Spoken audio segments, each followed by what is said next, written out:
Magbabasa ako ng Bible story from the New Testament. Paloran ko na po. Tingin. Oo. Ngayon, babasahin mo kung tungkol saan yan.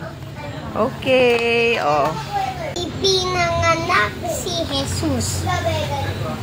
Galing sa malayong maglalakbay sina Maria at Jose nang makarating sila sa Bethlehem, wala silang silid na matutuluyan.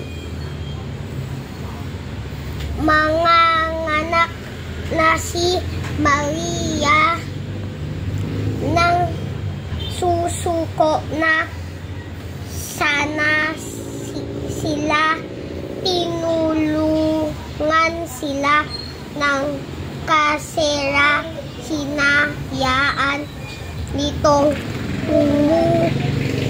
tumigil sila sa kwadra kasama ng mga alaga nitong hayop. Doon ipinanganak ni Maria ang sanggol na si Jesus sa malamig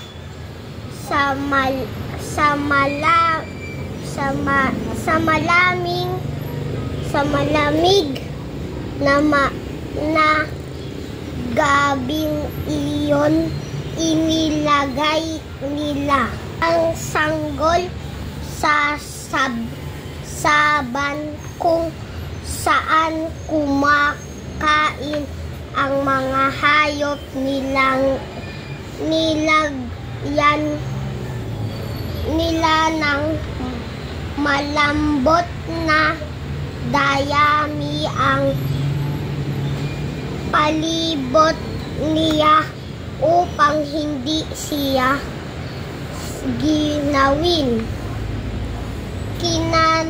Kinantahan siya ni Maria habang siya ay natutulog.